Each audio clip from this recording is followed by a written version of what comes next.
All right, so welcome. We're going to go over IEP and 504 101. Kind of like we were talking, as we've been talking about getting ready for the class and things like that.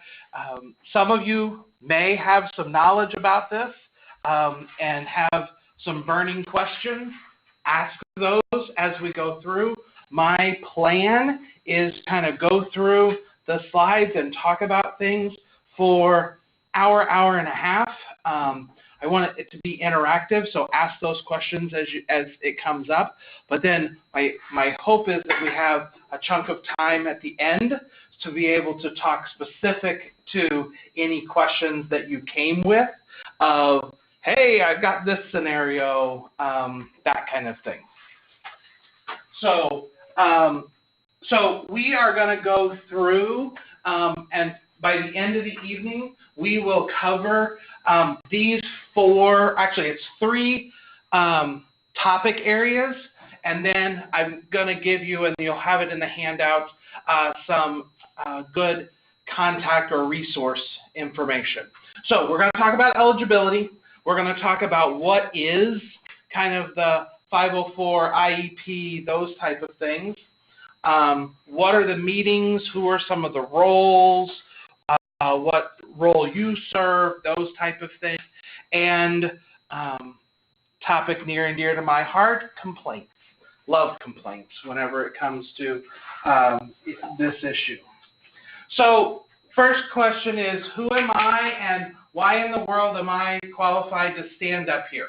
So my name is Robert Sake. I have been fostering for almost 19 years.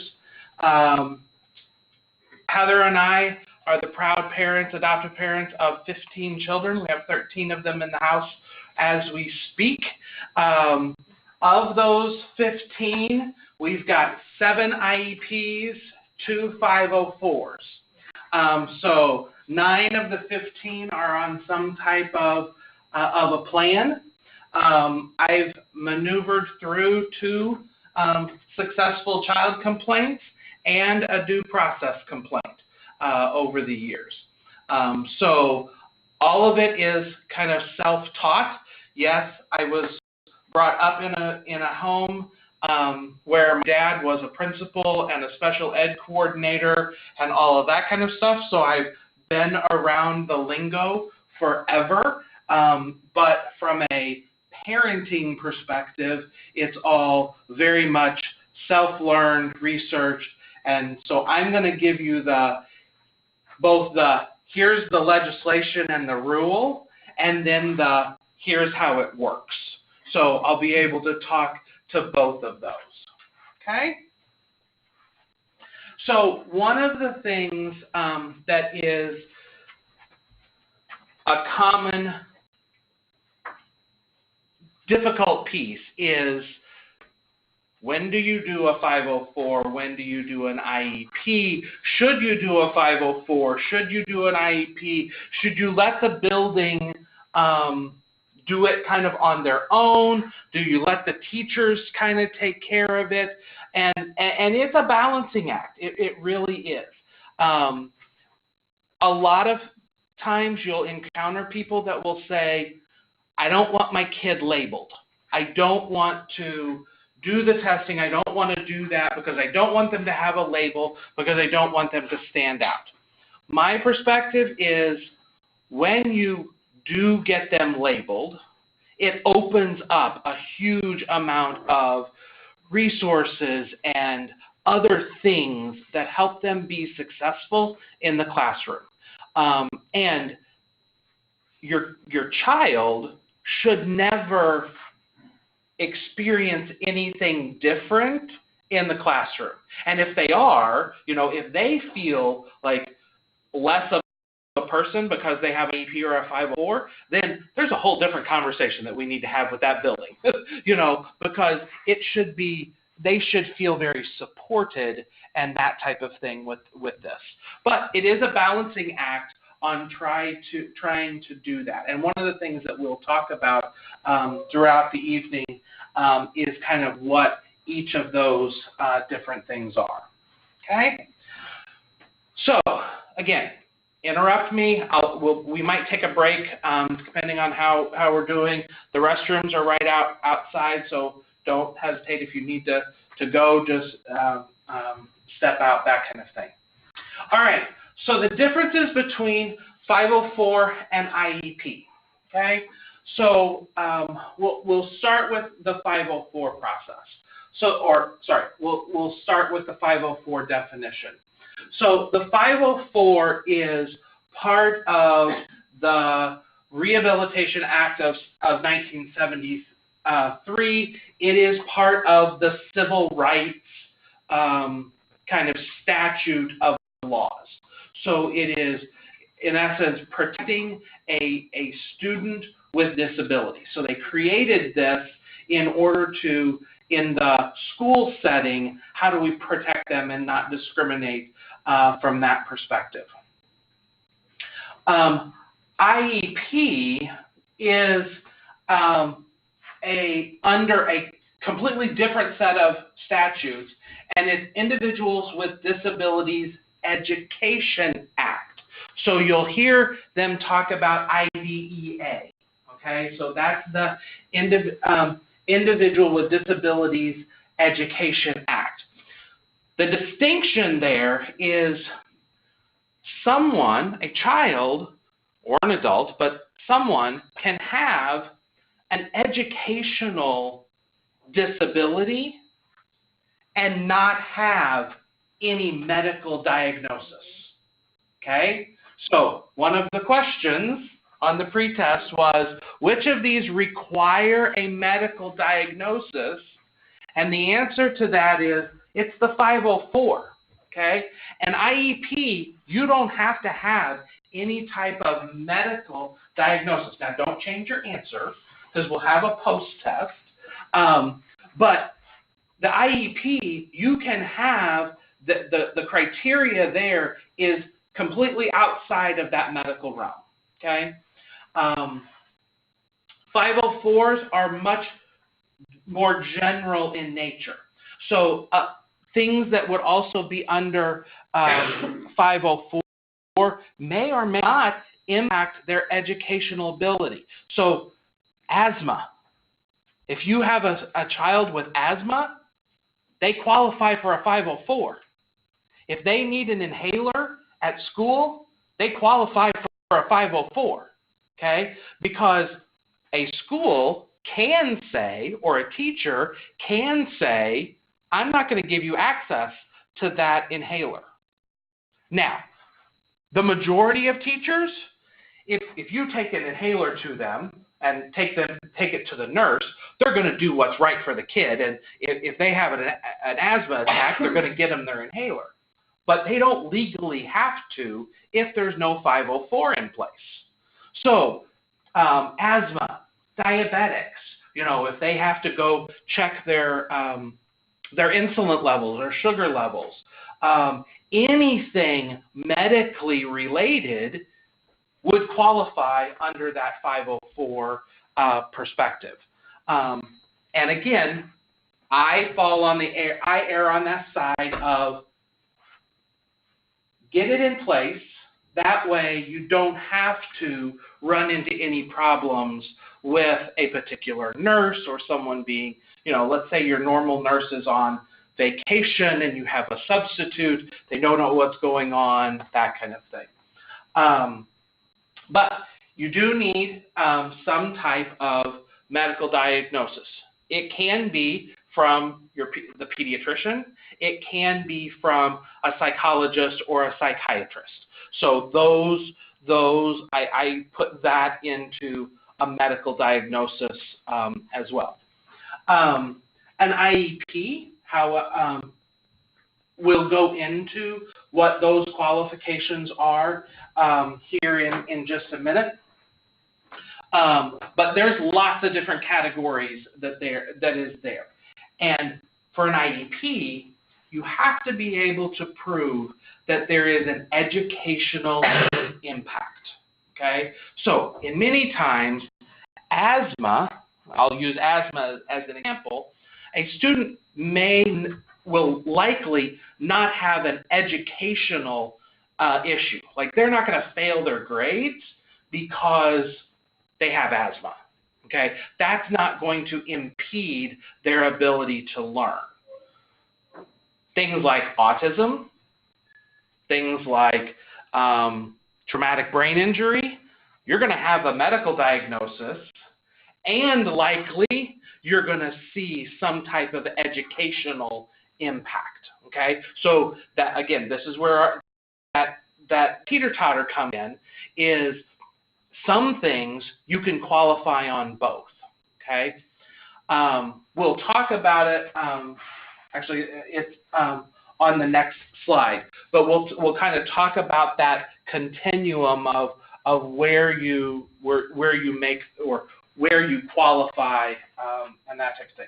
So, any questions between 504 and IEP? Can a kid have both? Can they have both? Technically, no, okay, because the majority of school districts and DESE, what they will do is IEP is more stringent, more encompassing. So you may have a 504 first, but if you what I'm going to say graduate, and I'm going to air quote that, if you then qualify for IEP, what they will do is they will discontinue the 504 because all of the protections happen under the IEP.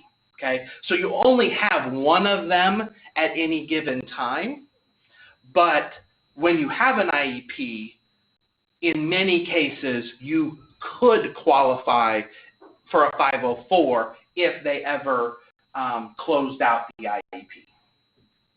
Okay, make sense? Okay, so the next topic that I want to talk about is the difference in plans. Okay, so we all have kiddos. We all, and that can be, from an education perspective, it can be a typical kiddo. You know, they learn perfectly fine, they do well in the classroom, and things like that.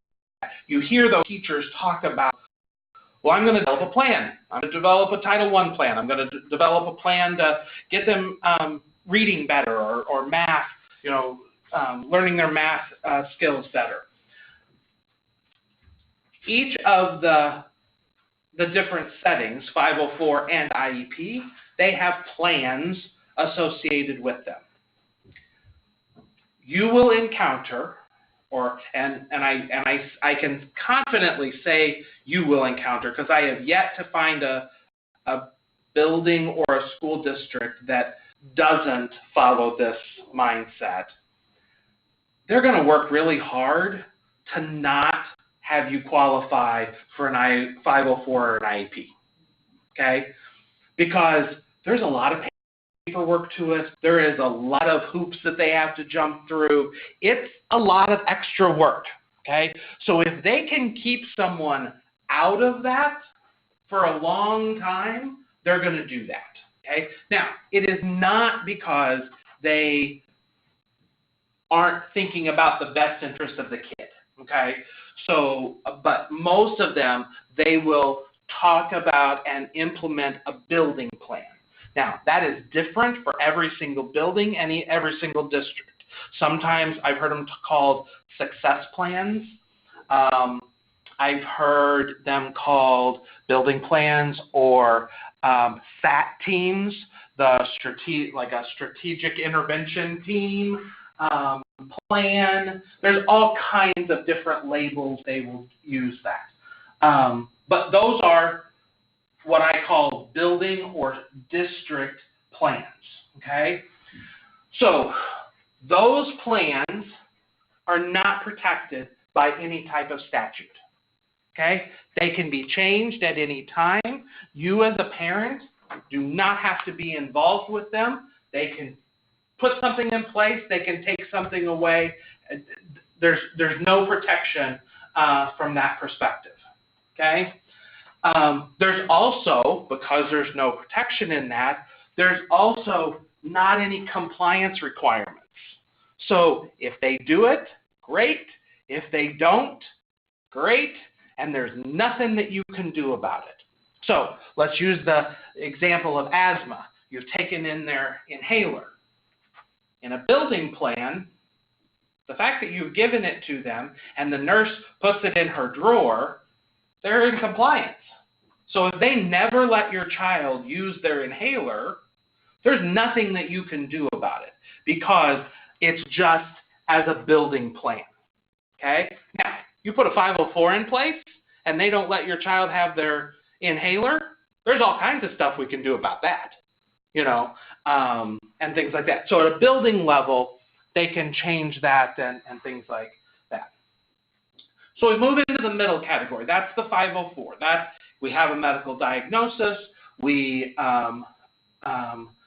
It does have protection under law. That's the one that's part of the civil rights arm of that. Parents must be notified of those. Okay? I'm going to say that very carefully. Notified. Okay? You don't have to give consent for them to change that. You don't have to be in agreement to it. You just simply have to be notified. Okay? And it can be changed without parental involvement. Now, things like asthma, diabetes, those type of things, the districts are pretty firm around, they're not going to change that without a change in the orders from the doctor. Okay? But anything educationally related, if they're trying a different intervention or something like that, they can change it, and do that. Now, there's some things, again, because in this middle one, there is some compliance. There is a structure around it. Yeah? I just had a thought.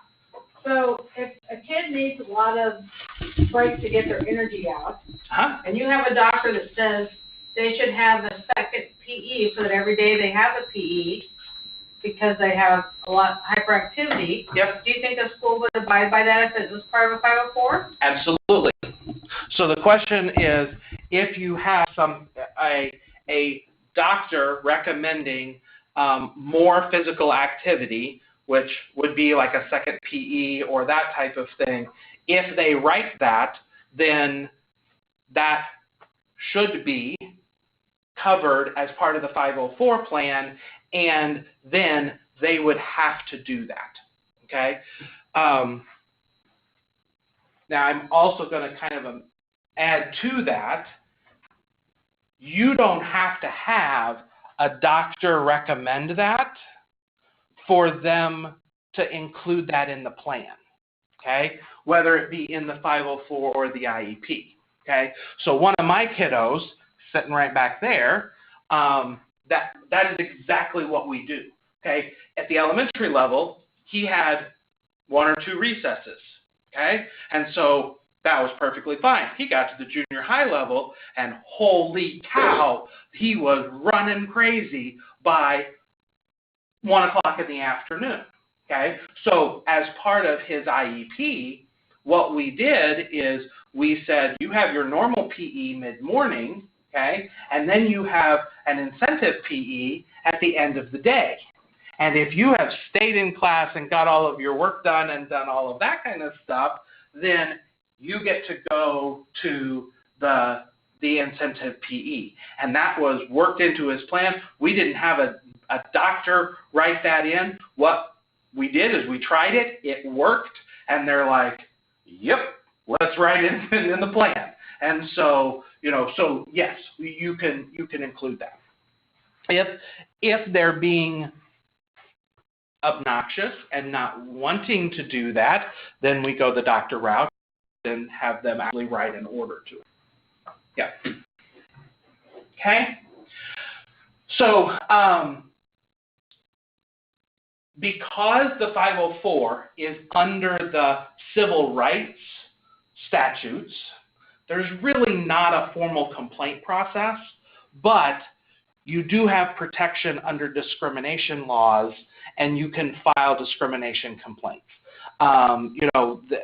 most of your districts, especially your larger districts, have very firm or very documented complaint process. And most of the time, between the 504 and the IEP, they follow the same process. But from a legalities perspective, there are some differences that they don't have to do that on the 504. Okay? Questions so far?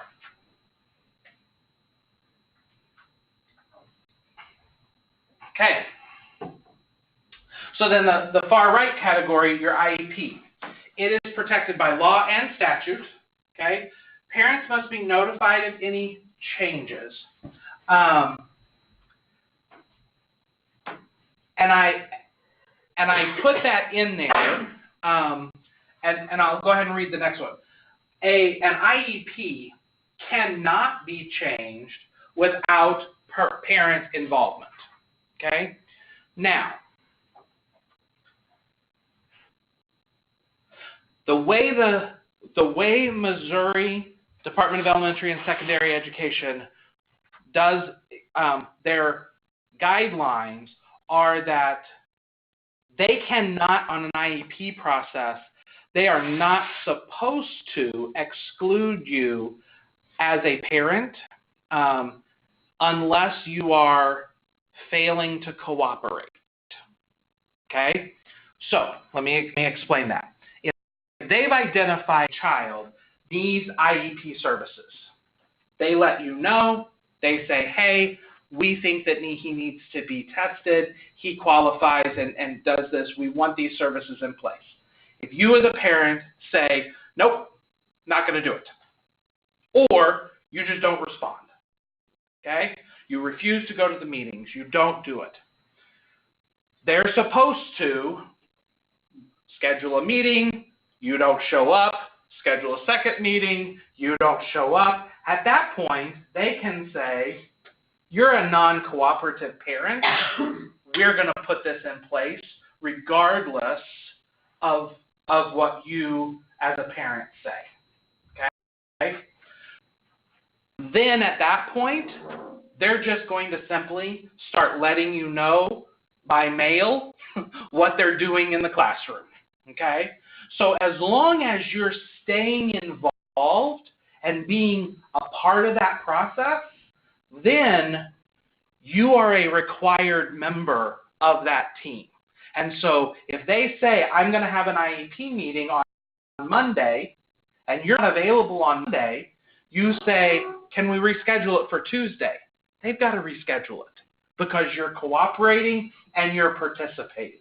Okay? And so then, if you're not present, you get to take it up the compliance route because they're making decisions without involving you. Okay? You had a question. How often do they actually implement an IEP without the parents? I mean, if the parents aren't the ones pushing for it, how often does the school district do that? So the question is, how often do they do that without the parent involvement? I live in a district where it's with parents' involvement and getting caseworkers and lawyers involved, you can't get IEP and push it through. I just want to know if that ever happened. Yeah, so it does, and it does happen quite a bit, especially when you have, again, when you run into parents who don't want them labeled, you know, and where the parents are fairly disengaged. You know, I think there'll also be times where it's usually a divorce situation, you know, where there's bickering and fighting between the two parties and things like that. I will tell you my position as an advocate from a foster care perspective. If you are not active in your child's education process, then you shouldn't be fostering. Okay, that's Rob's opinion. That is what's the disclaimer? That is not foster, adopt, connect, or the children's division, that kind of thing. That's just my opinion. If you're not going to be active in your kid's educational process, then is this the right thing? You should be advocating all the way along. So then, in that case, as foster parents, no, they should never be implementing anything that you're not right there at that table pushing along or supporting it, and things like that.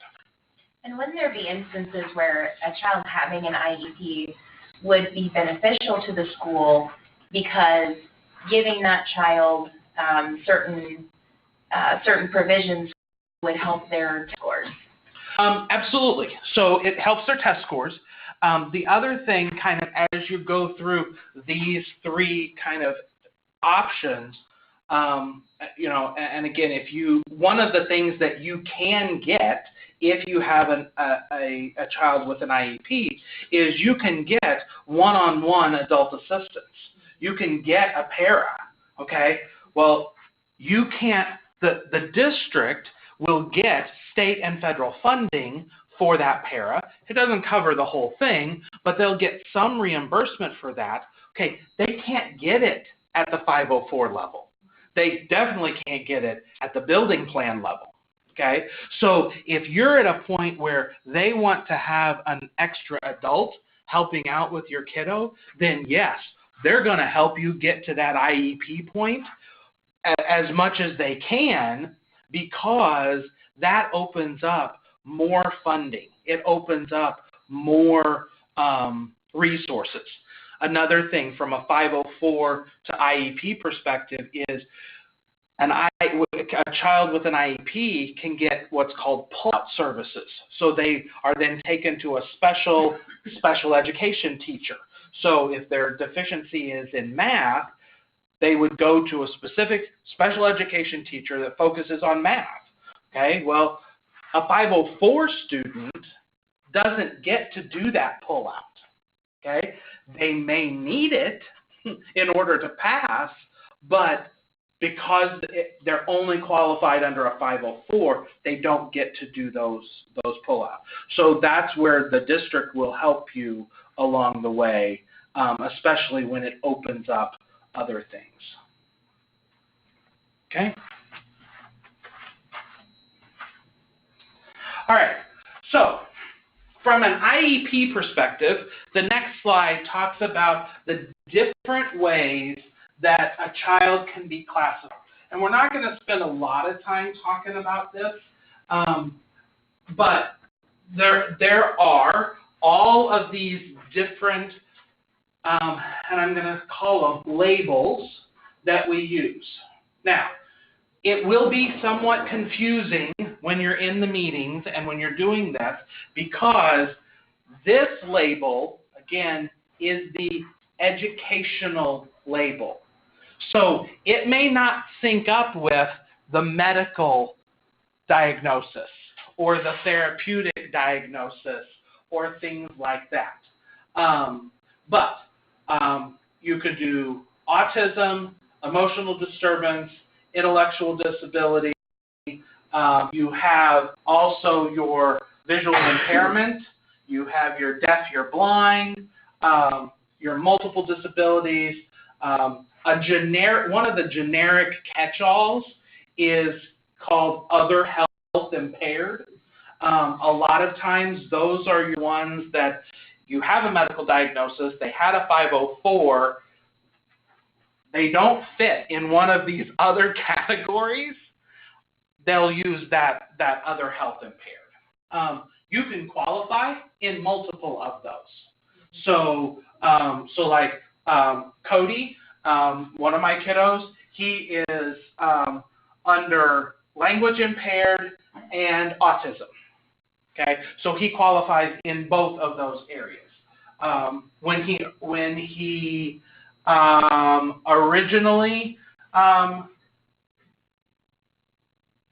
he has been on an IEP since he was in early ed because of First Steps. He also had young child with a developmental delay and sound system disorder. So he was qualified under 4 different areas. and things like that. Again, not a problem for them to, whether they're qualified under one or multiple. Yes? Did you say this was the medical term or the 504? This is the educational. Vocational. These are the educational labels that are done. So we talked about other health impaired. The other one that is, again, this is Rob's term. You know, when we have our lovely little friend that you just have and you're like, wow, that one is special and that one is crazy and that one just drives me up a wall. Okay, usually your lots of behaviors, it's your RAD diagnosis, your traumatic brain injury, your lots of tantrums, PTSD, fit throwing, those type of things. That is going to be under, most of the time, they're going to qualify them under ED, emotional disturbance. Again, sounds bad, but remember, this is just an educational label. It's, again, one of those catch-alls that it's going to cover schizophrenia, bipolar, oppositional defiance. Those are your medical or therapeutic diagnoses that are all going to lump under that. And one of our kiddos has qualified under that. She's a sophomore now, and she got her IEP whenever she went into preschool at 3. She has broken her teacher's nose. She's had a one-on-one para the entire time. She's locked a principal in a closet. She has knocked crowns out of her para's mouth, 3 or 4 different glasses. Like she's a hot mess. You know, and so her educational IEP is under emotional disturbance, and she's self-contained, you know, in the classroom setting, but does very well. You know, she learns, she participates, and things like that. So which one of these is not a requirement? Because you just said that defines this.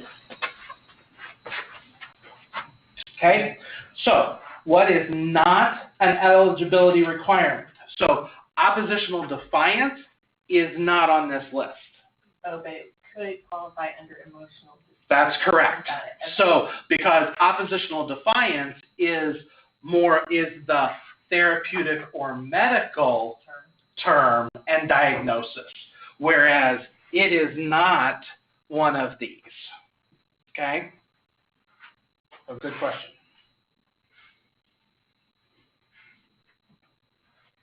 Okay?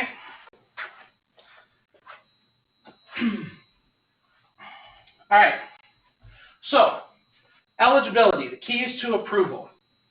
This slide is really important. And this is both for 504 as well as the IEP. Everything you work to tie back to what is the educational impact. Okay? So, one of the things that I see as I work with parents is they spend a lot of time explaining what the disability is, or how we handle it, or how we do that, or how we deal with it. But when it comes to are we going to qualify a kiddo, it is how can we show that there is an educational impact. All right? So what are the things that you do? Okay? First thing that you think of is what? On educational impact. Grades. Okay? But it's not only grades. Okay? A lot of times schools or teachers will be like, hey, they get all A's. They don't need that because they're doing perfectly fine. Really? How much time do they spend out of the classroom? Like, how many times a day do you have to send them on an errand because they're driving you nuts in the classroom? Or how many times do they leave? You know, I'm working on a case right now, helping a grandmother that they are fighting, not wanting to put an IEP in place. Okay, that grandma has taken this kid every single day. As of right now, when we're in February, he's been in the classroom 46% of the time. They have him removed 54% of the time he's out of the class. His grades are perfectly fine. He's learning perfectly fine. He's driving those teachers up a wall because he hears it once and that's all he needs. Cody is a prime example. He has Asperger's. For years, especially at the educational level, he would argue with his teachers and say, you know, what is one of the ways you learn math? You learn math by repetition. So they do the same work, the same times tables, over and over and over and over. Okay? Cody would get the first one, he would get them all right, and he would not do the second one forward because he's like, I already know how to do this. Why do I need to waste my time? I would rather do something different. You know? So then he becomes a disruption in class, and he becomes a distraction to the other students. Oh, there's where we come back to educational impact, because he's becoming a distraction. He's actually impacting the learning of other kids. Okay? So it's drawing some of those connections. Grades is one of them. Test scores, obviously going to look at those. That's going to be one of them. Some people do perfectly fine with homework. They tank their tests. You know, we'll do that. Social interactions. You know, do they get the learning piece, the book work, but they really struggle with that social interaction piece. Communication. You know, that's a big piece that will do that. Special treatment. What are those special things that they do? We all have been in buildings where we found teachers that we absolutely love our kids having, because they're really qualified, they'll bend over backwards to do things, they're creative and innovative and all of that kind of stuff. But then the next year, they may not get that person. So my kindergartner this year, they put him in a classroom that has a student teacher. So that class has two instructors, the main teacher and a student teacher. Okay? So my lovely little kindergartner, he spends all of his time right next to one of them. Okay? If the main teacher is doing the lesson, then he's with the student teacher. If the student teacher is doing the lesson, he's with the main teacher. Okay?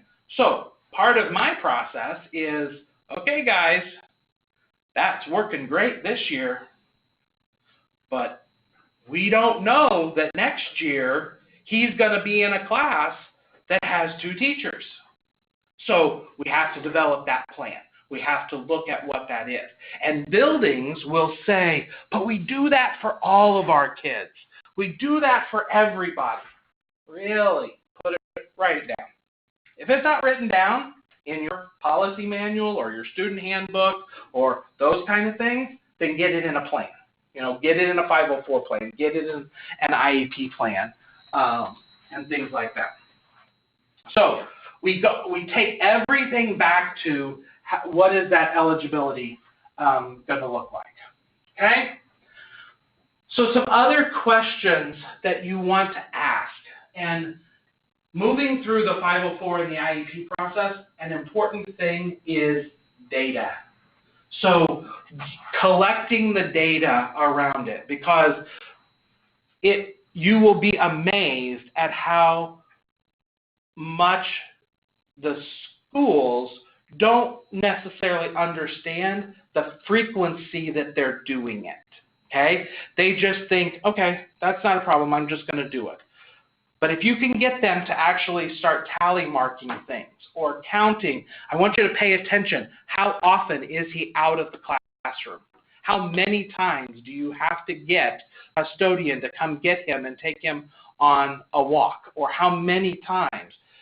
At the end of the week, they're going to look at that and a lot of times and they're going to say, holy cow, I didn't realize that he was out of the classroom 30 times. You know, but until they started collecting it, so again, determine if the intervention is something that is necessary for typical students. Is it something that every person in the classroom needs? Okay? If the answer is yes, guess what? Does it fall under 504 IEP? Okay? So every kindergartner is going to be squirrely. Every kindergartner is going to be hyper. Okay? Every 14-year-old girl is going to be moody. Okay? So those are things that are not individualized. Okay? Those are going to happen for everything. The frequency, we already talked about kind of that. How often is that needing to happen?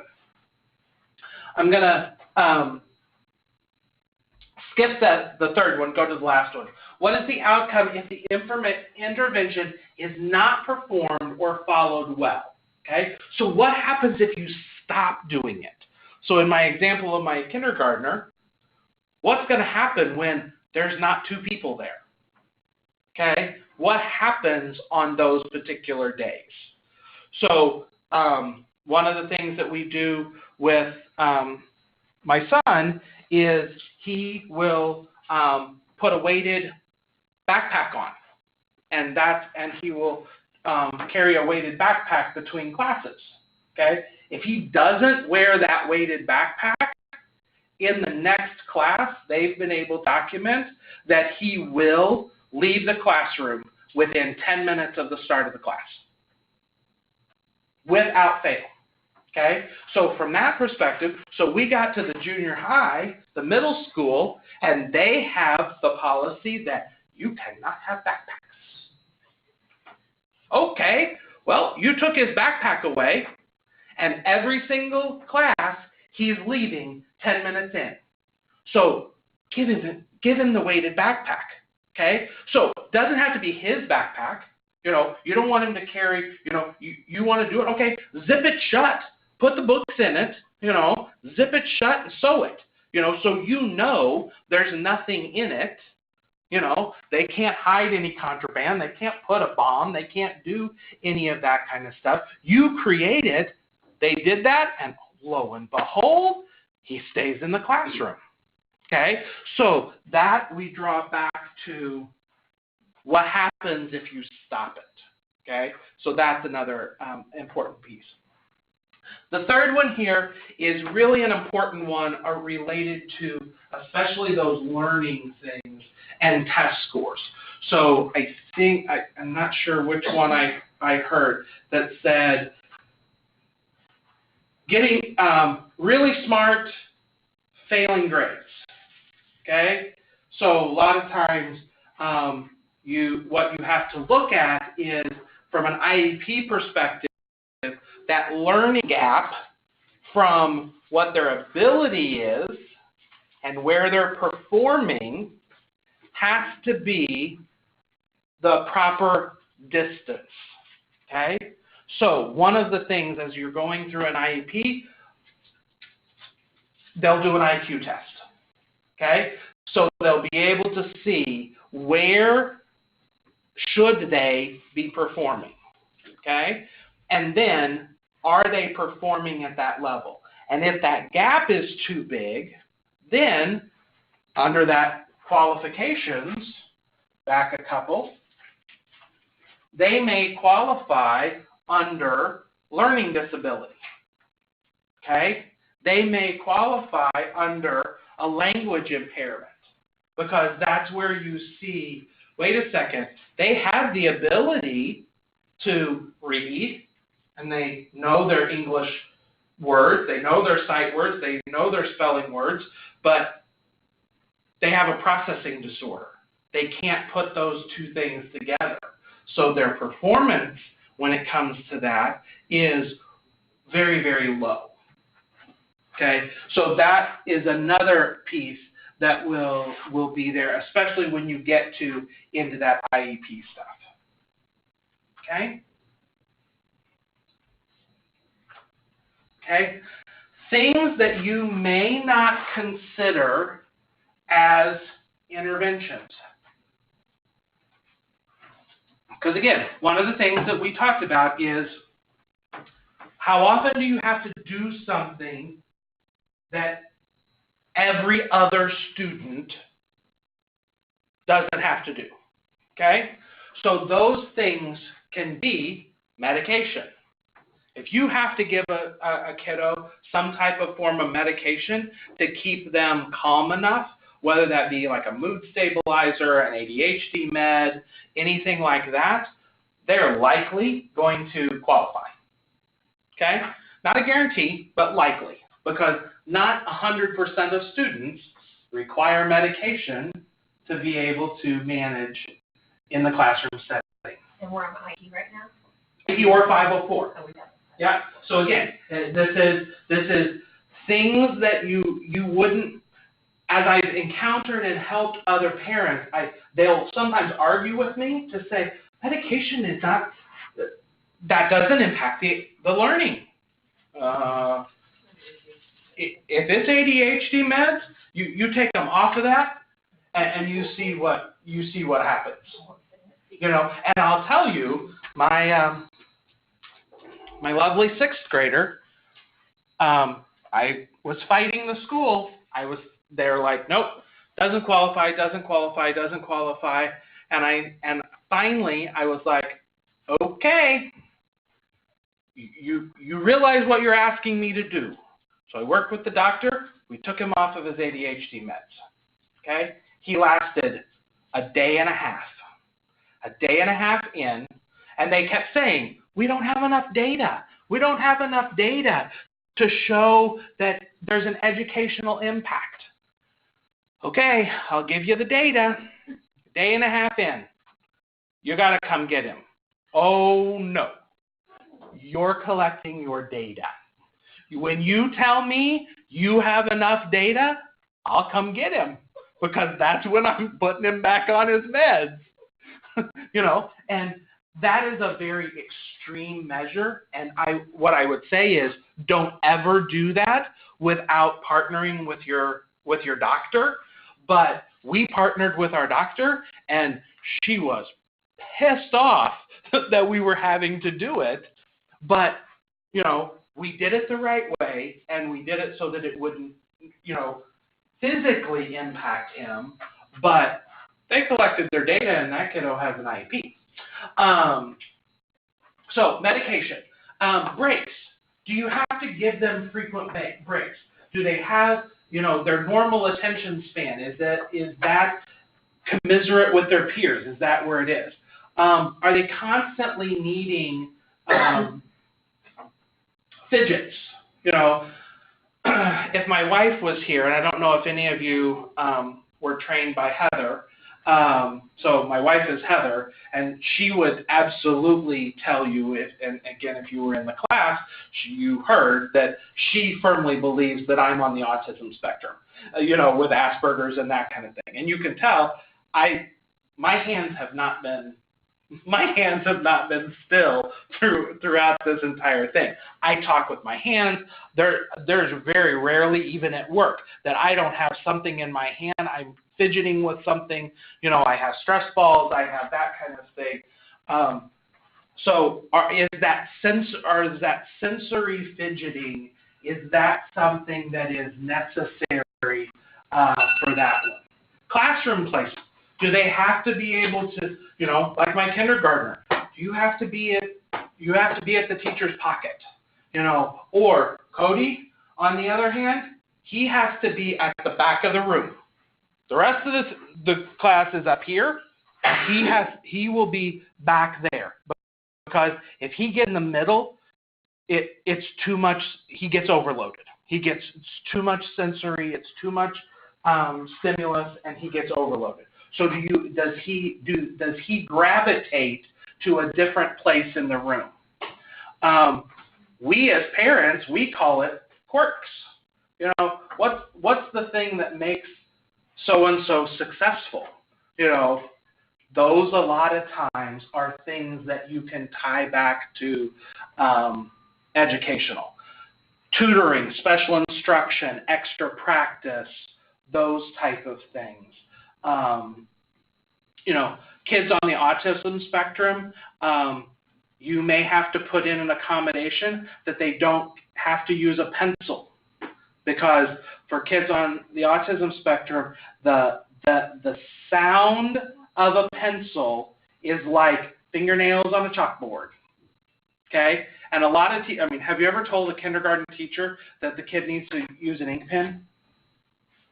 They don't want to do it. They don't even let pens in the classroom.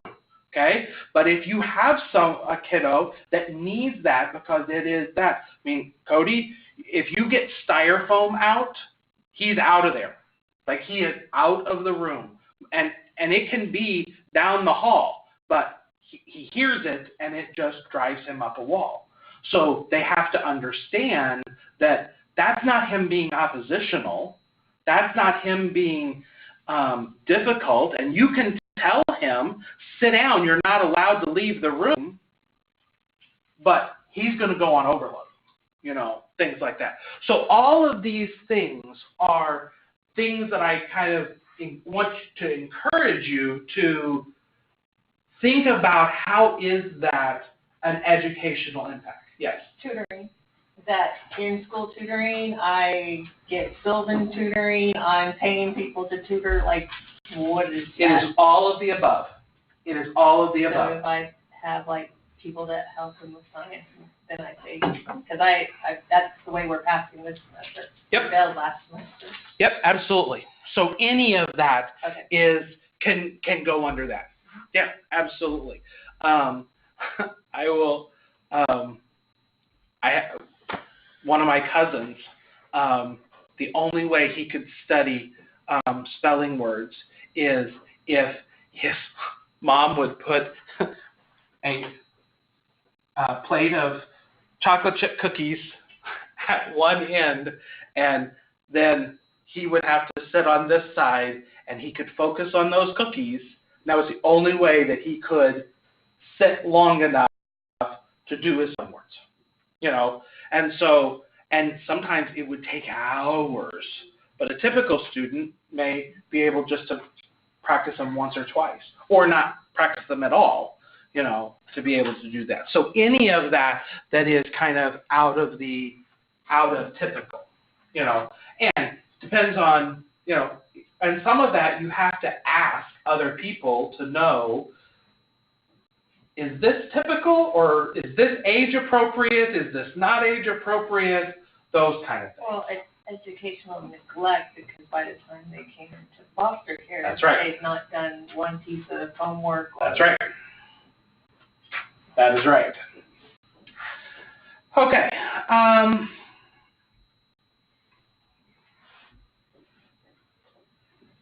right. So this piece, so this slide is talking about, so there is tons of information. So I've talked about kind of that eligibility criteria and those type of things on the Missouri Department of Elementary Secondary Education website, and that information is in the back. It will go in these evaluation flow charts through, it will go through all of the different questions and things like that. And if you want to spend time, there's a lot of good information out there that you can do that. And that's it. You do not have to be an educator to do that. You don't have to have a log on. It's out there for you to do that and things like that. Okay? So, kind of moved into the next topic, which is the meetings. So, getting someone qualified for an IEP, there are lots of meetings. There's lots of procedural things. There's lots of testing and that kind of thing. There's really, I break it down into 3 different types of meetings that you should be seeing come across very regularly. One is if you have a kiddo that you're trying to get evaluated. There's a couple meetings that are in that piece. There is we come to the table and we have to all agree that we suspect a disability, okay? I hate that meeting. I absolutely hate that meeting because, frankly, if we're having to ask the question, then hello, the answer should be yes. But anyway, we have to check that box and make sure that we're all in agreement that there is a disability suspected. This is where, and I have no idea where you guys live, but this is where you start getting into districts will interpret things differently, okay? Statute is you just have to suspect a disability. So we as a common person, we suspect that this kiddo is different than everybody else, okay? Some districts will say you have to have testing results, you have to have data around it, you have to have this and that, and they ask you to jump through a lot of hoops to get to that point. Well, we haven't even done the testing yet. Testing is down here. You know, up here, we're just trying to determine whether or not we think that there might be. So sometimes we have to help districts along with that piece. If a disability is suspected, then you're going to have what they will call the RED, review of existing data. They'll pull in a lot of stuff. They'll look at where they are grades-wise. You provide any medical documentation, therapeutic documentation, any of those kind of things, and we review that. At that point, then the team will determine whether or not we need to, if we're going to test, what are the other things that they want to test around. So for kids in care, they may have already had, through their psychological evaluation, they may already have an IQ test, okay? We don't need to do it again. You know, if we can get it and provide it to the school district and they'll take it, then, okay, don't put that kid through that again, okay? Now, if it was 6 years ago and we have no idea what their living conditions were and we want to do it again, great, do it again. But we look at that, we decide what testing needs to happen and all of that kind of stuff. 100 days. They have 14 calendar days to respond to you. In many cases, well, they'll respond one of two ways. Well, they said they were going to do the testing. One, I had him for 2 months and they never did anything. Okay, so one, they'll say, let's meet, Yeah. okay, and then that can take, again, if they say let's meet, they have 30 days for you to meet. They typically try to do that within 2 weeks because if it gets rescheduled and things like that, they're still within the window, okay? But they can, when you make that parent request, they can say, you know what, you're crazy, we're denying that, okay? So within that 14 days, they're supposed to give you a notice of denial, okay? If in the meeting they decide, yes, and we agree as a team, we are going to test, they have 60 days to complete that testing, okay? On the 61st day, if that testing is not complete, you can file a due process complaint, okay? Now, sometimes they run into, good Lord, we've only been in school half the time in January, okay? So you be reasonable. You know, if they started their clock in, you know, December 20th, you know, their 60 days is February 20th, you know. Well, they may have only had 10 school days during that entire time, you know. So you can extend it and things like that. But there has to be a very clear paper trail. There has to be agreement in that. And if they don't, you can file complaints and things like that. They go for preschoolers or just actually elementary students? Those are, it is preschool and... I had a preschooler that actually was expelled. Yep. And I had asked for her to be tested because she's all over the place. And they're like, no, she just doesn't qualify. Because Lee Summit had tested her before I got her, and she's off the charts educationally, behavioral. She's off the charts all over the place. Right. So in those cases, so that again is going to be under ED, emotional disturbance. So if they did not do the appropriate testing that, it sounds like, again, just from what you've described right there, they did the educational side. So they were going to look at where, from a learning disability perspective, their grades, that kind of thing. They didn't do the emotional side of that.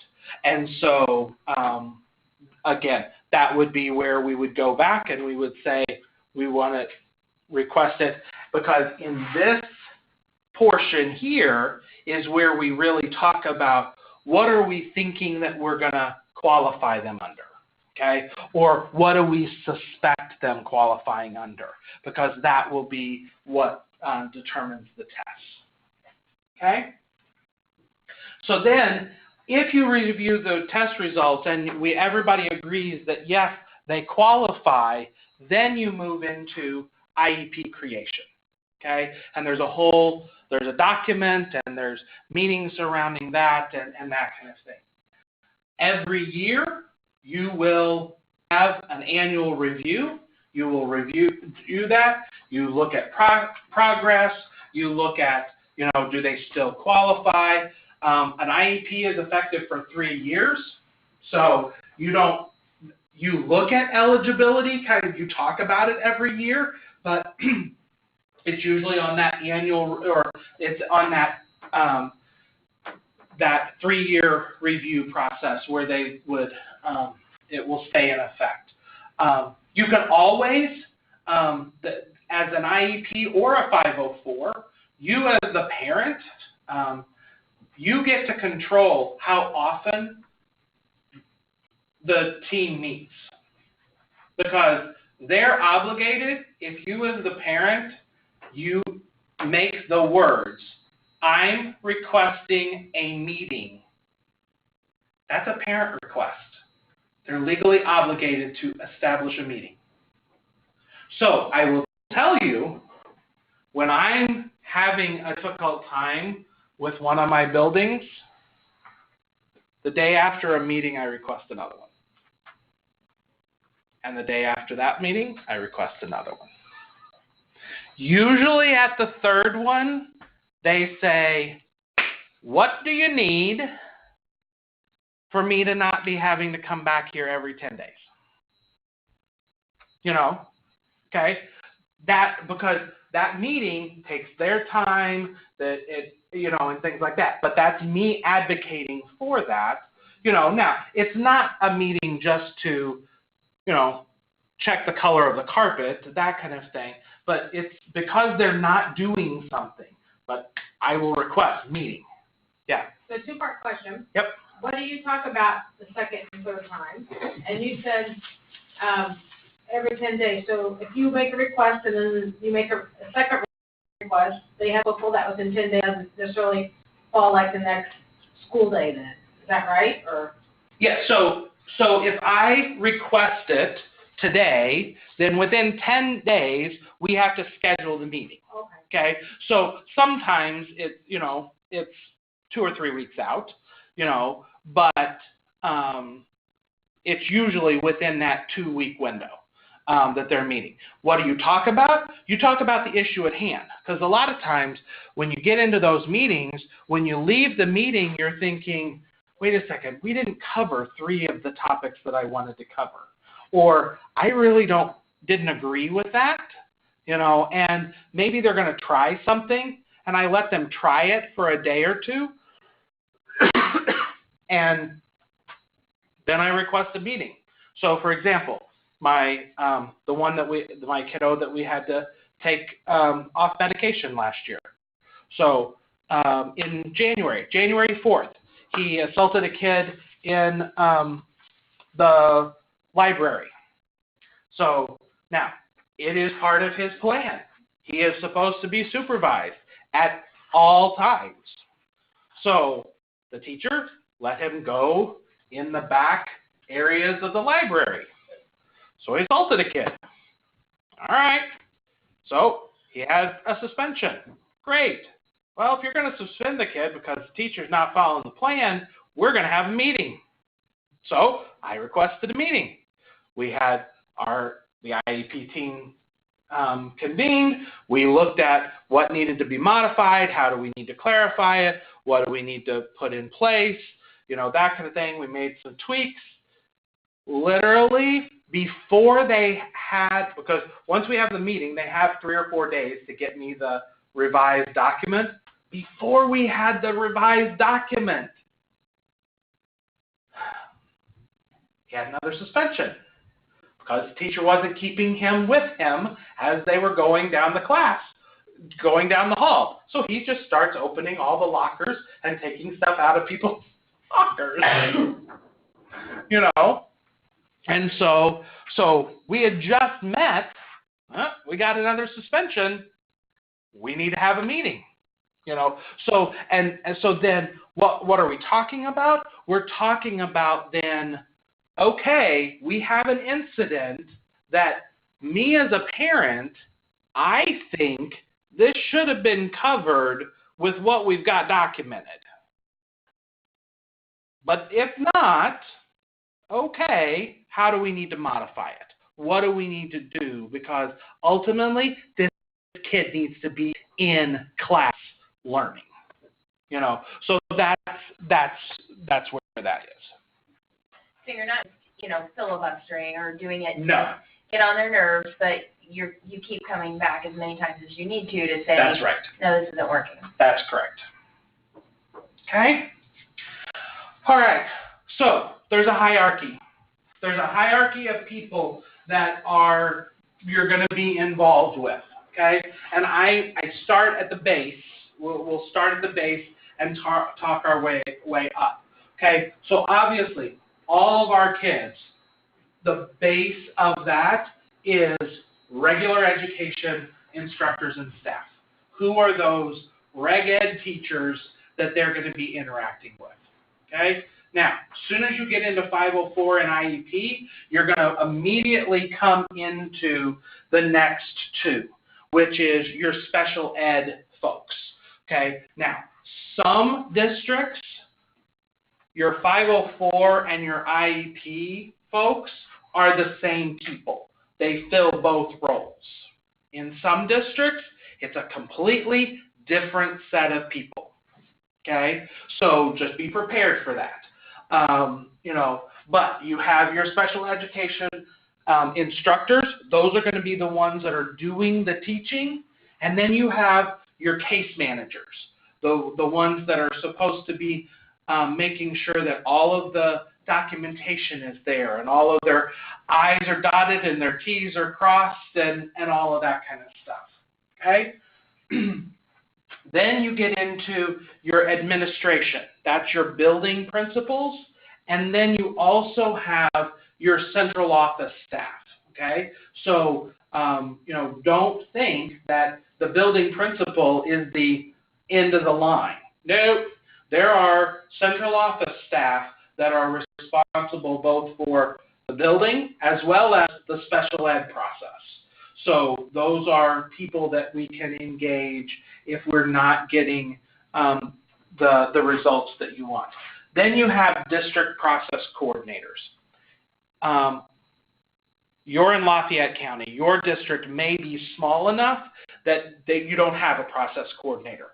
Any of the districts here in the metro are going to be large enough that they have what are called process coordinators in place. They're at that central office level that are responsible for that administrative piece and make sure that they're following the rules and things like that.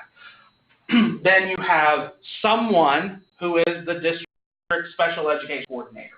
Okay? So that's going to be the person who has to answer to the Department of Elementary and Secondary Education. Okay? That is, even in small districts, that's not going to be the principal and it's not going to be the superintendent. They will have a special education person that has that kind of responsibility that we're working on. And then the top piece is DESE. That's the Department of Elementary and Secondary Education. Okay? So, Always start at the bottom. You work from the bottom and work your way up, to be able to get the supports that are needed. Okay? So, meetings and roles that people are going to fill within the meetings. Okay? So, you're going to hear this terminology. One of them is LEA. Okay? You're going to hear them talk about who's the LEA, who's filling the LEA role, who's taking notes, who is doing that. Okay? The LEA is the legal educational advocate. Okay? 9 times out of 10, it's going to be your building principal. Okay? It's going to be the building principal or whoever he sends to the meeting. Okay? You're going to have the district SPED person, which usually is that may be your process coordinator or things like that. If it is if you are not a problem child parent, you may never see this person. Okay? I will tell you, I don't have a meeting that I don't have that person in. Because they know that they want to make sure, for me, that the process is followed. Okay? So, Ray Peck was working an issue. We actually went to that meeting, and you were surprised at how many people were in that meeting. Okay? I don't know if Heather told you this. You know that successful due process? Yeah. That was on a process coordinator for him. So that process coordinator now is your district special education coordinator. And I happen to have called them ahead of time just to say, oh, I'm so glad I get to work with you and your folks again. Okay? And so for her meeting, there were 3 people right here. Okay? I didn't say a word, didn't even give a student's name, but the fact that they knew there was an advocate coming, and it was an advocate that they had experience with, then it was, we need to do this. We need to make sure that this process is going. And what we saw then is the building was like, well, we don't usually do this, or this is a little different than we normally handle it. Well, yeah, it's a little different than you normally handle it, but it's the way you're supposed to handle it, things like that. Your case manager, again, depending on your building, it may be your special education teacher. It may be someone unique for that role. Your reg ed teacher, you're going to have that.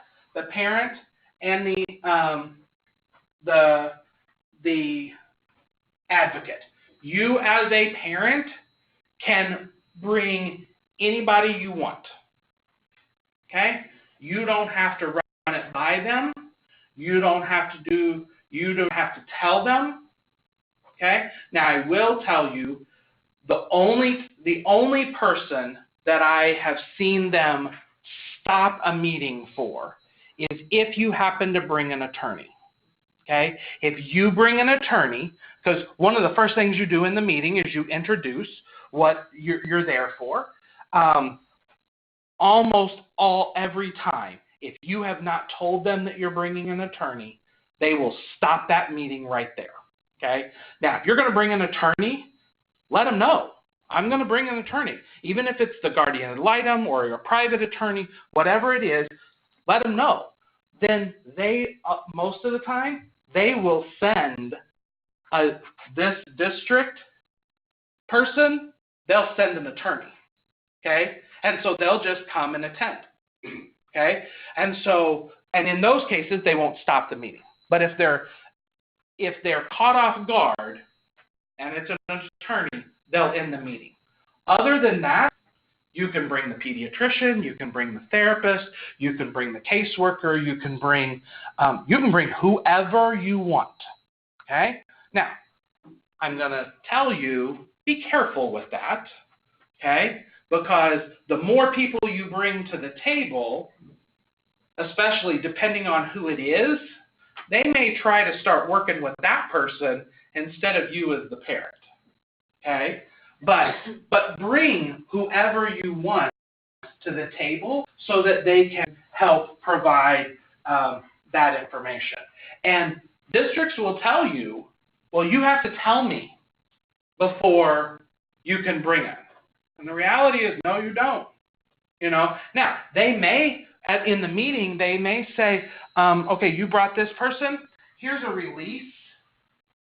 Can you sign this release so that we're comfortable talking about you, your child, and that type of thing in front of this person, okay? Because they have no idea who we are, you know, so they're going to ask for a release and do that kind of thing, okay?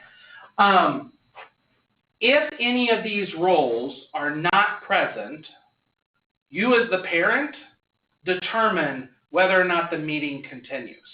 There are some times that I'll do an annual meeting, and it's literally me and the case manager. There's no issues going on. There's really nothing for us to do. It's checking the box off. I can do that meeting with just the two of us. But I, as the parent, am the one that has to sign the paper that says it's okay for the LEA to not be present. It's okay for the regular education teacher to not be present, okay? And if they're not asking you that question, then you as the parent can say, where's the reg ed teacher? Who was invited? Who should be here? Okay? So you get to control that. And if you want to be obnoxious and they're not there, oh, okay, well, let's reschedule when they're going to be available. Okay?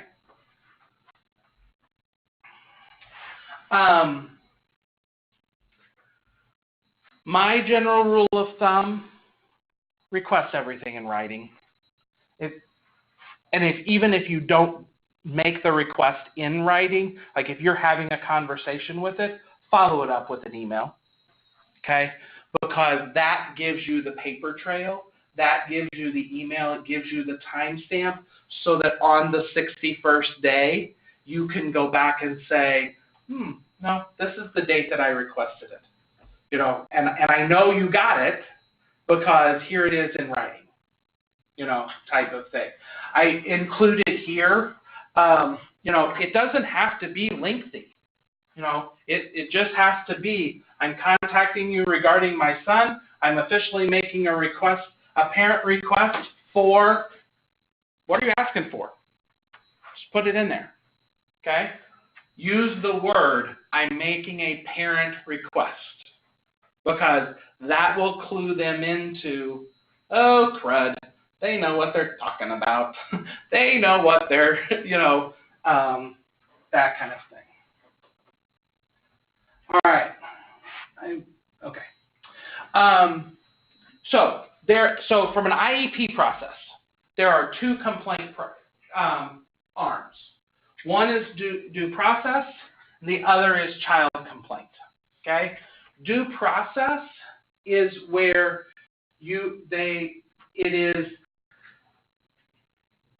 where you're disputing that they're not providing a service that you want them to provide. Okay? So you're asking for your son or daughter to have an adult with them, a para with them all the time. The district says, no, we're not going to do that. It's not necessary. You can go to due process, okay? Because what you claim there is that because you're not providing this, you're denying them a free and appropriate education. That's what FAPE is. You'll hear that term, FAPE, free and appropriate public education, okay? Now, the key there is, my general rule is, you don't file due process until they've actually not been able to go to school. So you ask, so in my example where kiddo's supposed to have an escort all of the time in the hallway, as soon as, if I want him to have an escort and the district says, nope, not going to do it, they don't need it, and there's an incident in the hallway and he gets suspended, guess what? He's not in school. So that means you're denying him an education. I can due process it. I can file that complaint. Okay? In my case, it's part of his plan. Okay? Guess what? You didn't follow the plan. That falls under child complaint. Okay? So it's already documented, it's already part of the plan. If you find that that is happened, you can go child complaint. Now, either one of these are painful. They are, most districts, you don't deal with the building, you deal with an attorney. They have outside counsel that you're dealing with. They make you feel like you're the one doing it wrong. So these are not things that you do lightly. And you try to work with the district to avoid these things. But these are courses that you can take to resolve it. And what happens is then someone in Jeff City, through the Department of Education, is the one that determines whether or not there's going to be, they have to correct something or not. Okay? So is that person like a mediator, or are they considered a judge, or what do they do? And then, like in your case, where your child missed school because they weren't following the plan, did that shorten the suspension? I mean, what's a favorable outcome? Okay, so I'm going to answer the last part first. A favorable outcome could be anything. Okay, so my experience has been,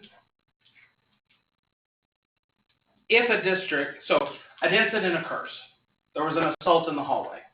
I get the call, come pick, Julian up. You need to come get him. He's 5 days out of school. Great. I go get him. We figure out what happened. They figure out didn't have his aid, didn't have the supports. All of a sudden, they're coming back and they're saying, you know what? Not going to be a 5-day out. Bring him back tomorrow. We'll keep him in school because there was an assault. There needs to be some consequences for that, but then we'll get him back to class in 2 or 3 days, in a couple days, okay? So that's typically what I see, okay, is that what initially they say gets amended down, okay? Now, that's not always, If you have to go the complaint route, that's a long process. So they've already done their 5 days out, and you've already had that, okay? So, but if you have a good relationship, and I would say, if I have a district that's going to work with me and say, hey, it was going to be a 5-day, now that I know the details, it was the day that I picked him up, and then it was an in-school day, and I got him right back to class, I'm not going to file a child complaint here, okay? You worked with me on that one. We're going to chalk that up, and I know that they're going to figure out how to not have that happen again, okay? So I'm not going to go this route. But if they don't, and the reality is he didn't have his aid, he didn't have his supports, then I'm going to go the child complaint route, and then DESE is going to hold you accountable. And no, it doesn't fix that he was out of school for that 5 days, but they're going to have a penalty for it. So to clarify, on the due process, it would be if his school had said, no, we're not going to provide an aid for him, but then we see him keep getting suspended and then not being provided That's correct. a free and appropriate. That's correct. That's correct. Because you're asking for an intervention to be put in place, and they're denying it. Yep. And that intervention, you can show, will keep him in school or keep her in school.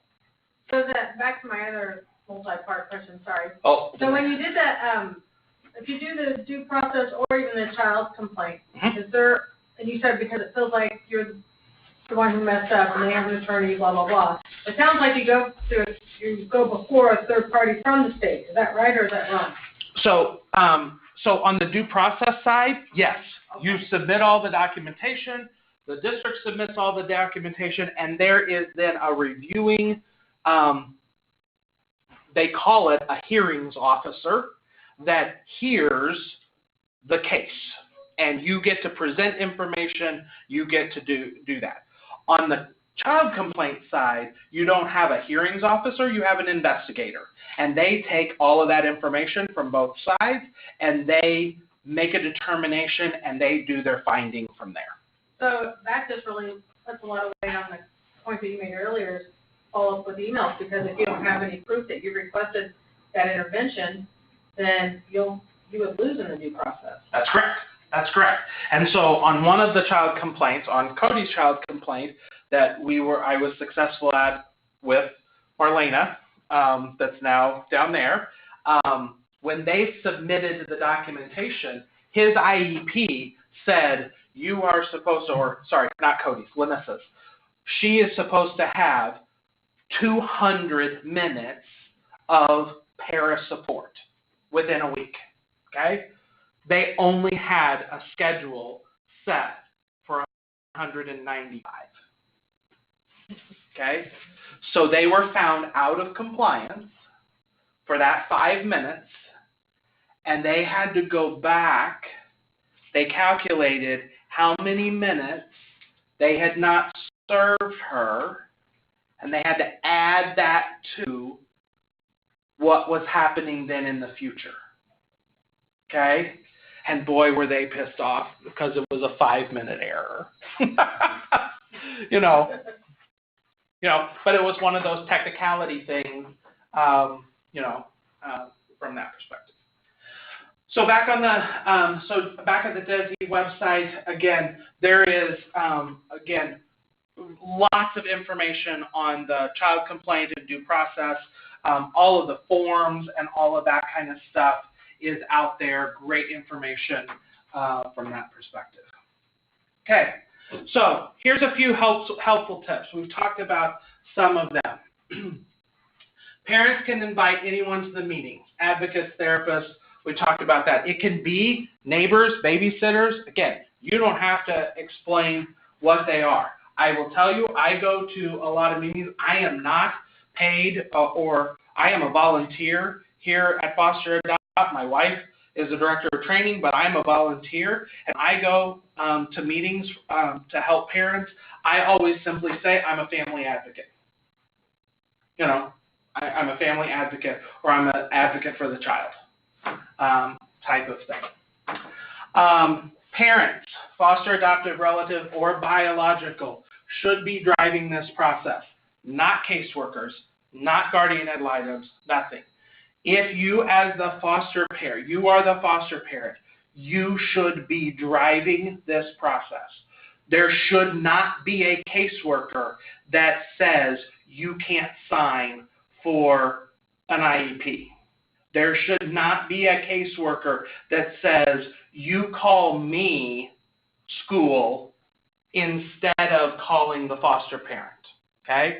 If you have that scenario, you need to go on the Foster Adopt website, you need to do the Help Me, and you need to get one of the advocates involved, because there is statute behind that. they should not be doing it. Example, I'm working in the Hickman Mills School District right now with a grandmother. This grandmother, the kiddo, is a kindergartner.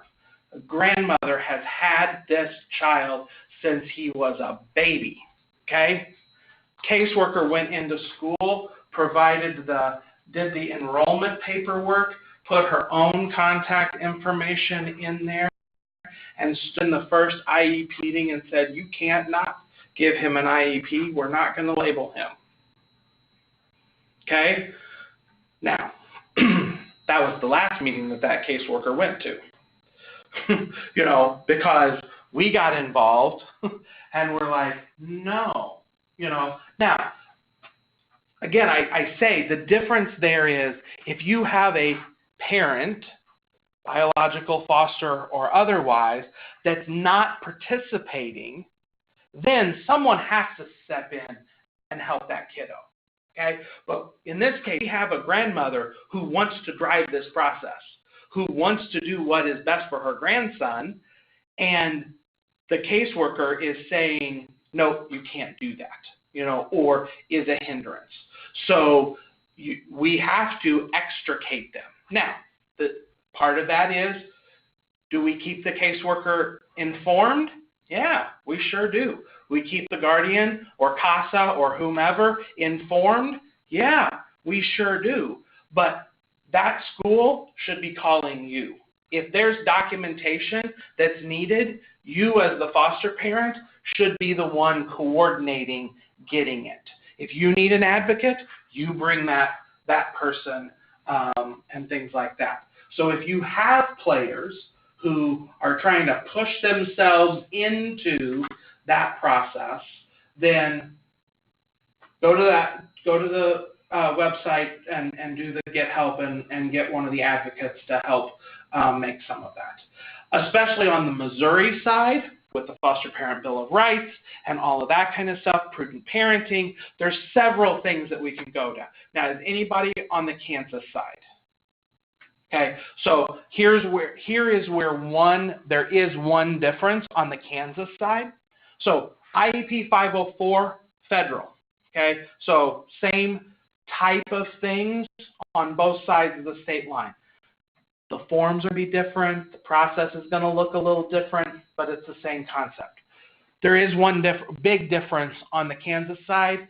Kansas foster parents cannot be the educational liaison for the child until they have gone through a specific class and received a certain certification.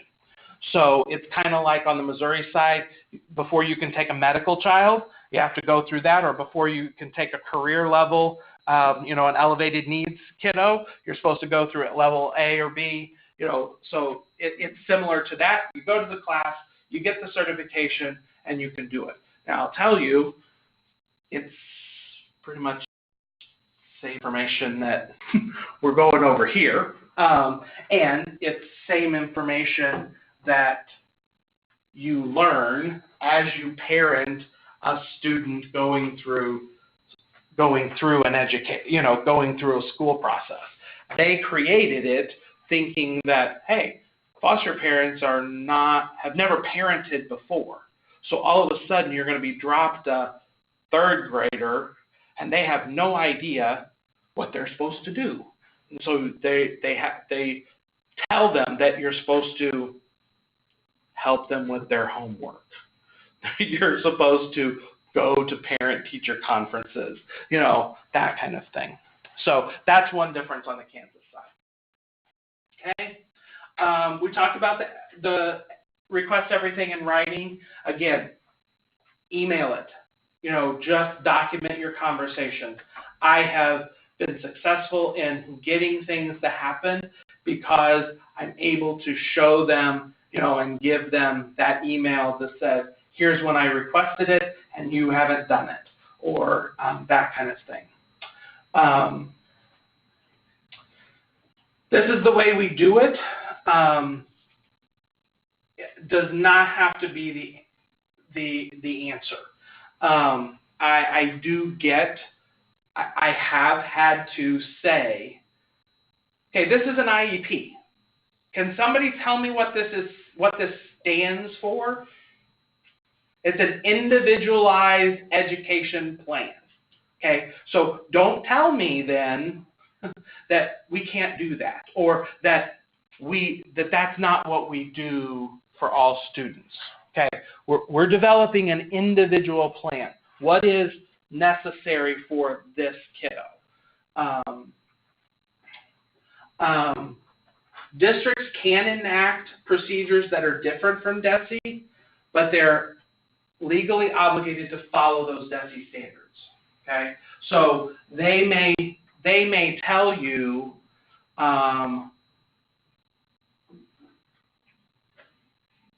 for example, that they don't do 504s. We're going to qualify everybody under an IEP. Okay. If you can figure out that paperwork and get that to happen, that's perfectly fine. You know, but then that means you have to follow the IEP standards. Okay? They may say that, you know, they don't have to have an LEA present. That's fine. But as soon as you go to a due process hearing, then it's going to be a problem. You know, so what I have found, especially in the metro, the majority of the districts, if they have anything that is unique or different, it will be on the benefit side. So like, for example, used to in Independence, preferential seating was something that we had to do as a part of an accommodation. Okay? Well, they've changed their policy, and now any student can have preferential seating. So that any student can be moved around and have, you know, seating close proximity to a teacher. So from their perspective, they don't have to write that into their accommodations because it's something that's afforded to anybody and everybody. Okay? Whereas if you're in a district that doesn't allow that, then it's an accommodation. Yeah. So we kind of went on to IEPs. Is there a 504, since it's not so strict, is there a yearly review for that? Yes. Okay. Yes. Those.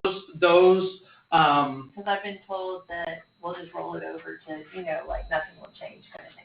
Yeah, and in many cases, so these two things should be happening. So your reevaluation process and your annual review should be occurring on the 504 and the IEP. Okay? Now, an IEP, they're only going to reevaluate every 3 years. Okay? So federal says the same thing on a 504. Well, guess what?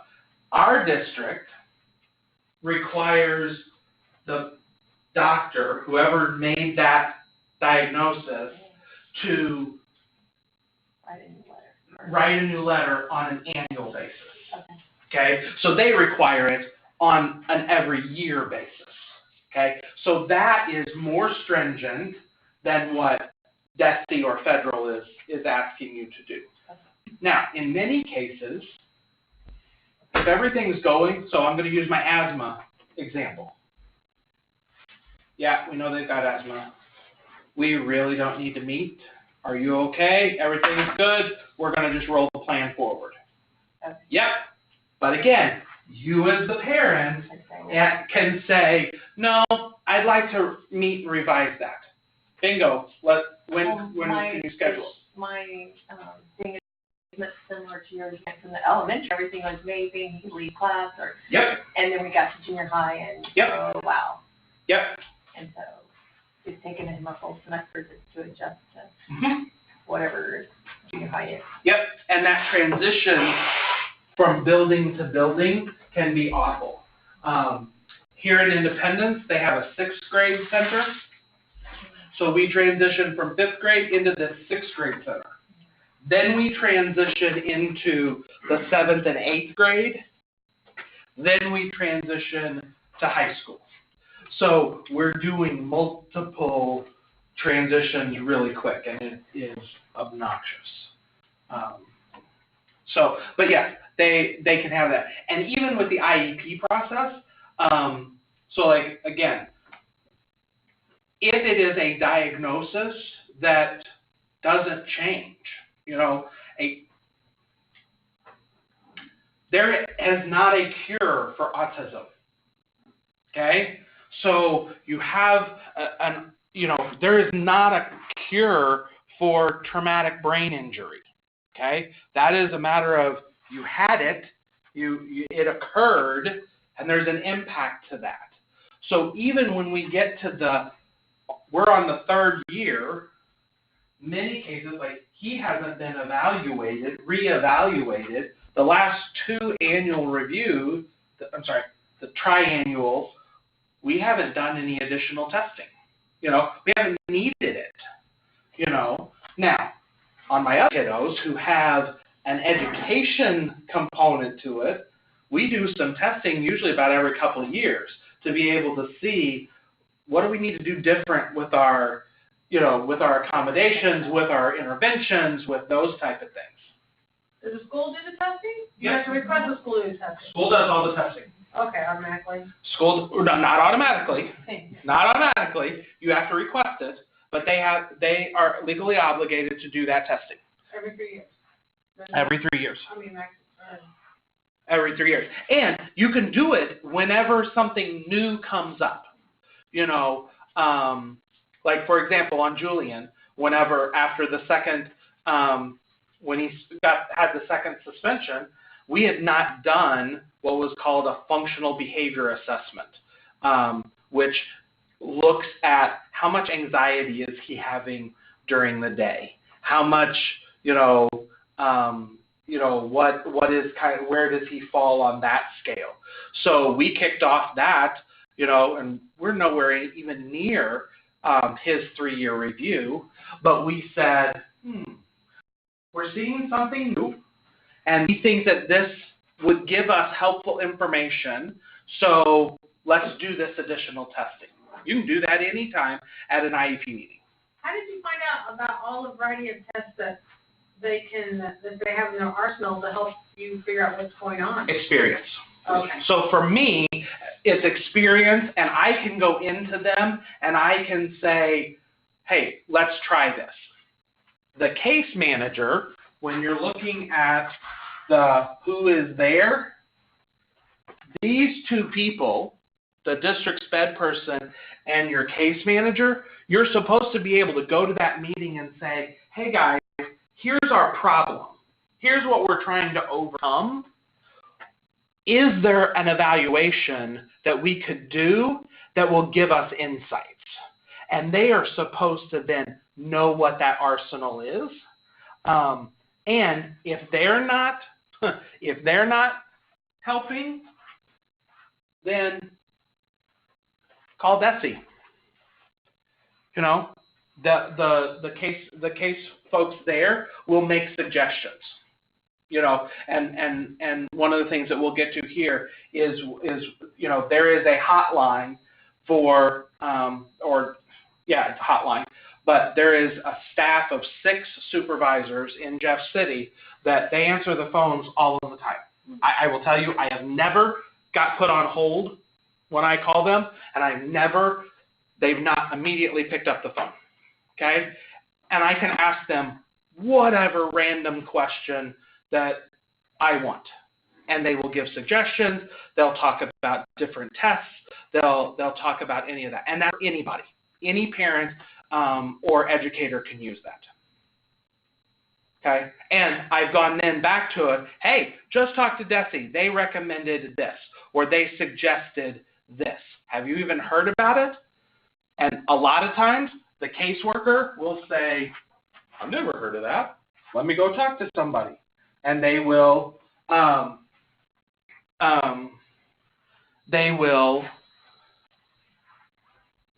get to the district person, and the district person will be like, oh, yeah, that'll work. And like for independent, we have they employ a district psychologist, okay? So there's been several times where I've said, okay, I think we need to engage Brianna, let's call her and see if she has any suggestions on what, and they will do. And a lot of the major districts have a school psychologist that they can consult with. So, let me add to that. Especially, a lot of them focus their time on their self-contained, their autistic Down syndrome, cerebral palsy, those type of clients. But they consult on anybody. Like, they'll consult on anybody. Their main caseload is those severe medical issues, but you can always get them and engage them. Okay. All right. So then here is the DESE information. Again, there's a compliance website and then this telephone number, 573-751-0699. Again, they answer that number all of the time. There's 6 different supervisors that they will do. They'll ask you the only question that they consistently ask, they ask, 2 questions. What district are you in? And then the grade of your child. That's it. It's all of the personal information, because they won't come to an IEP meeting for you. They won't do any of that. They're just going to help you through the process. They may tell you, yep, you're eligible for due process. You're eligible for child complaint. I'd suggest this. I'd suggest that. But they're not going to get into calling the district on your behalf or your child's behalf or any of that kind of stuff. It's just a conversation. It's someone for you to bounce some things off of and things like that. Okay, so that's a good option. The next resource is here. The top 2 are both agencies that work in this particular area. One is Impact. They have a lot of training and a lot of information on their website. It's good parent information. They also have an advocacy arm to it so that you can request and engage them for assistance, and they have advocates that will sometimes be able to go and do that. What I would recommend is, again, their focus is general education issues. They do not specialize in foster and adoptive trauma and that type of thing. So again, the Foster Adopt Connect advocates have that kind of specialty from that perspective. The other thing that is that they work in the western side of the state is an agency called Missouri Protection and Advocacy Services. I will be very honest, I've never worked with them, so I don't know how they interact, but that is, those 2 agencies are who DESE will refer you to. So they've at least met the standards from a DESE perspective. Okay? So I know I've gone a little longer. We're at 8:30. Questions? Your particular scenarios that you have questions about.